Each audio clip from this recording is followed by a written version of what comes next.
দেখ ভাই এখানে কি বলেছে, but the US which has burnt its finger in Afghanistan, Iraq and Libya did not want to get entangled in another forever war। মানে কি দেখ, মানে হচ্ছে বলতে যাচ্ছে যে US which has burnt its finger, মানে ইউএস অলরেডি তোর হচ্ছে কী করেছে, নিজের পাটা পুড়িয়ে ফেলেছে, আঙুলটা পুড়িয়ে ফেলেছে আফগানিস্তানের সাথে ইরাকের সাথে আর লিবিয়ার সাথে। And did not want to get entangle, মানে হচ্ছে সে আর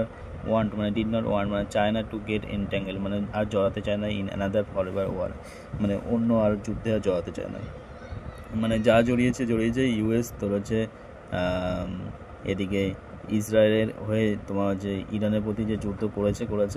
তার জন্য তার কী হয়েছে, আফগানিস্তান ইরাক লিবিয়ার সাথে সম্পর্ক খারাপ হয়ে গেছে, মনে হচ্ছে বার্নস হিজ ফিঙ্গার, সেই জন্য সে আর ডিড নট গেট এন্ট্যাঙ্গেল, মনে হচ্ছে সে জড়াতে যায় না ইন অ্যানাদার ফরএভার ওয়ার, বুঝতে পারলি। And this left Mr. Netanyahu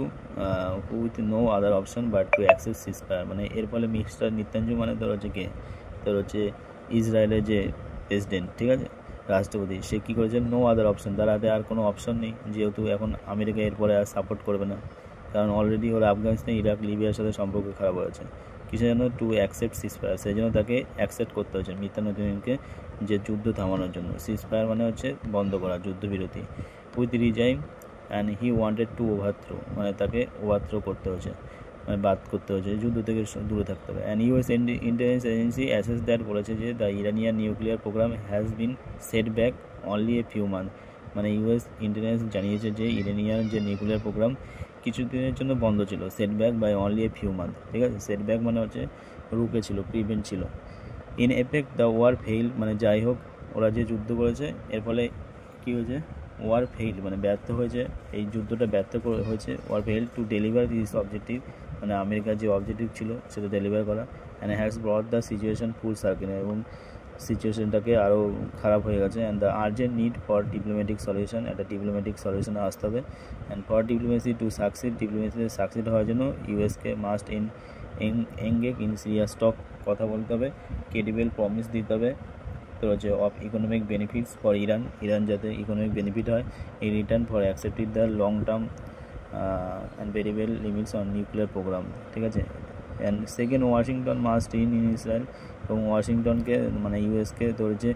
ইসরায়েলকে বোঝাতে হবে যে যুদ্ধ থামাও, মাস্ট ইন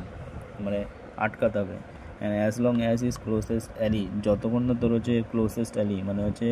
এই যে আমেরিকার যে ক্লোজেস্ট বন্ধু Israel continue to bomb its enemy, মানে হচ্ছে বম মারা যতক্ষণ না তোর হচ্ছে উইথ ইম্পিউনিটি, মানে কোনো রকম পানিশমেন্টের ভয় ছাড়া, মানে নিজের স্বাধীনতা মতো এরা কী করছে, বম মারছে। অ্যাজ লং অ্যাজ যতক্ষণ না ইজ ক্লোজেস্ট অ্যালি মানে হচ্ছে ইসরায়েল কন্টিনিউস টু বম, মানে বম ফেলতে থাকবে ইটস এনিমি শত্রুপক্ষের ওপর উইথ ইম্পিউনিটি, মানে মুক্তির সাথে, মানে কোনো রকম ভয় ছাড়াই, শাস্তি ছাড়াই। হ্যাঁ, order stability will remain out reach for West Asia, তাহলে কী হবে, অর্ডার আর স্ট্যাবিলিটি কখনোই রিমেন আউট অফ রিচ, মানে ওয়েস্ট এশিয়ায় তোর হচ্ছে কখনোই তোর হচ্ছে অর্ডার আর স্ট্যাবিলিটি পৌঁছাবে না, ঠিক আছে, সেটাই এখানে বলেছে।